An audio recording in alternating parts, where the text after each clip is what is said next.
Michael, watch your language is your headline for a post. You've been told that your whole life, haven't you? Yes. that is accurate. It's a lengthy post. We're not going to read it. I liked it. I chose it to talk about it because I thought it kind of goes back to one of the prior episodes where we were talking about the subconscious nature of things. Yep. What was your thought process around this? Where were you going with watch your language? So the reality of this was coming out of me.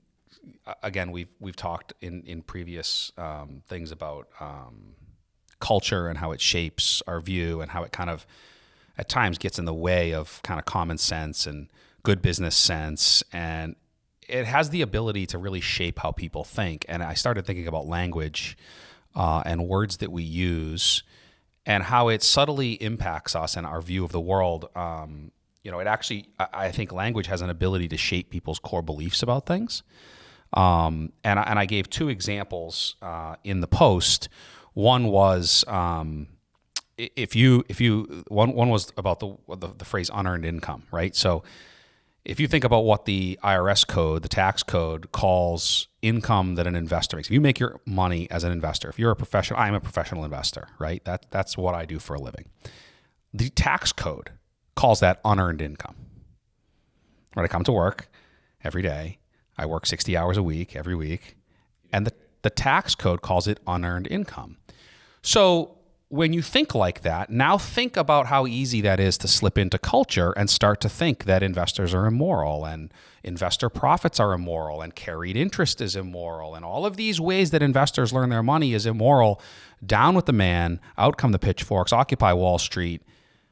Well, our very language helps shape that. It's not a leap. If it's unearned, it's not a leap to say it's immoral. Yeah, you should give somebody. Right? Give it back. You didn't give earn it back. You didn't earn it. Right? What a wacky way that language actually shapes people's beliefs. There's a lot of people that believe it's immoral to earn your living as an investor. There's a lot of people that believe that that's wrong, that money shouldn't be there, right? And the reality is some of that stems from how we think about it. Why would we think about that as unearned income? It is earned income, right? There's another example that I know I'll get in trouble for. I hate the phrase giving back when it's related to business. I absolutely hate it. People always say, you go on almost any corporate website except mine, and you'll find a link of how so-and-so gives back. Here's how Corporation X gives back. Here's how we give back. Give back? Like what? Why did you steal? Did you take? No. So again, I don't have a problem with the concept of being active in your community. I have a problem with the language of giving it back. I don't give it back to you. I give. Right? We're active in our community. We give. We're not giving it back. Right? That implies that I unjustly took it from you. Right? It's inherent there, right? That we have to give back to the community. No. Have a program to give to the community. Yeah, because in reality, it's not giving back to the community. You didn't steal it from the community members, right? Yeah. Why is it this gives back? It should be gives. We should have programs to give to our local communities and give to those in need and give to charities that we support. It's not giving back. I think about the biggest example. Starbucks has a whole program, whole corporate culture built around this program they have called Starbucks Gives Back, and it goes to all the different things they do in the community. And I think it actually devalues what Starbucks actually brings to the community, which is safety and security and good food and good coffee and meeting places and meaningful connections and neighborhood vibrancy and all of those other things that Starbucks does that's good. It implies that the only good that Starbucks does in a community is what they do through Starbucks Gives Back. When the reality is there's inherent moral value in what that business brings to every community where they are. Yeah, because short of if you're scamming people, every business brings value to a community. Absolutely. If not, it would go out of business. Absolutely. Right? It brings value to somebody. You might disagree with that somebody, but it brings value to the community and some member of your community by being there, whether it's providing a home or a cup of coffee or a t-shirt. You might not like that t-shirt, but somebody else likes it, so it brings some value. It gives somebody a job. And both of those are unintentional. Oh yeah. Right?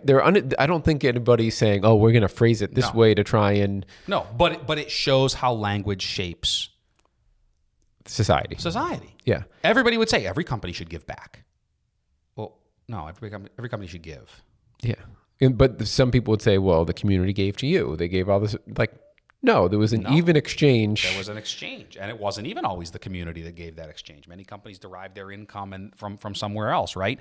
You know, and what this caused is me to go down this road of thinking about the inherent moral value that business brings, right? We've devalued that, right? So what we've created is this society that says business bad, businessmen bad, businesswomen bad.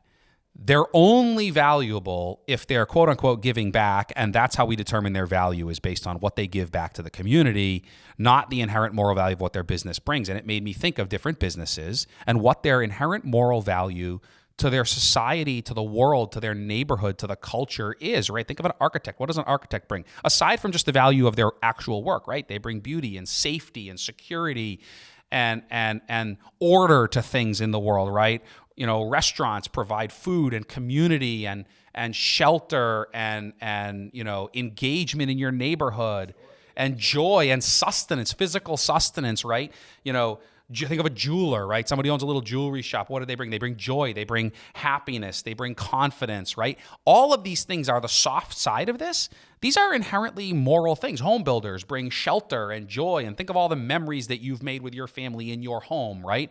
Right? And the fact that a realtor spoke into that, and a builder spoke into that, and a developer spoke into that, right? This is inherent moral value in what we do in our work. Aside, the moral value of our business isn't determined by what charities I give to and how much.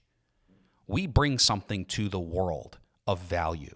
We create places for people to live and to feel secure and to be safe and to build their families and to create memories. And there is inherent moral value in that I think language is basically diluting. In this society we live in where business is bad, profit is bad, the art of doing business is bad, and the only value corporations bring is in what their charitable works are and quote unquote giving back. Yeah, I love this post for two reasons. One, because it flips on its head the idea of business bad into the fact business good. People that are making money and becoming wealthy are good for the rest of the community. Like that's you know, it's just a hard thing for people to square, but that's reality. Because simple of you create sweatshirts or a jacket, and that jacket you put on gives you a level of confidence when you walk in for your job. Like, what does that do? And then the other reason I liked it is because like that it points out, even if it's unintentional, language matters. So people will say, "Oh, well, you're splitting hairs." You know what they mean? No, it matters. There's a difference the way you use language. And there's that great quote where they say, like, I have it here. I'm not going to read it to bore people, but when it says something along the line, mind your thoughts, they become actions. Watch your actions, they become whatever. They become habits. Watch your habits, and it rolls out. Becomes your character. Watch your character. Becomes your destiny. Yeah, exactly. Right? And you say, like, well, why are you splitting hairs? It's just a word. But when you think about it that way, is that word your destiny? Yeah. Because if you, and just some of the other things we discussed, like how you think, what's going on in the background, like where's your confidence come from? Where are these limiting beliefs? All those things, those words matter. How do you think about yourself, and how do you think about a business? And I think it goes to the core of how people operate once they start to understand this, right? My self-worth, me personally, my self-worth is not tied up in who and what charities I support. My self-worth is tied up in who I am, what I was put on this earth to do, and how I do that for the community and the people around me, right? It matters. And that's not something that just a CEO says or a business owner says, right? That trickles to every single person, every single human being. Don't dilute the inherent moral value that you bring to the world through whatever your job is. We've been talking about business a lot, but you know what I closed that post with was 2 takeaways. And I just said, your work matters, whatever it is, right? You flip the fries at McDonald's. That work matters, right? You're bringing joy to someone, not the least of which are my 3 little boys, right? Like you that work matters. You are bringing something of tremendous value to society, and watch your language. right? Those are the takeaways.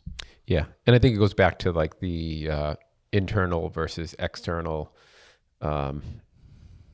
Validation. Yeah. 100%. You know, and if you might need to internally feel right to make a donation, right, for yourself, but that should be an internal thing. And it shouldn't be that we're going to decide company ABC is bad because they don't donate to this thing, and XYZ is great because they donate to that thing. Or worse, feel shame and say, well, I actually don't really, that's not my passion. I don't feel really convicted about that particular cause, but because the world is in a hue and cry over it, I feel I have no choice but to write a check.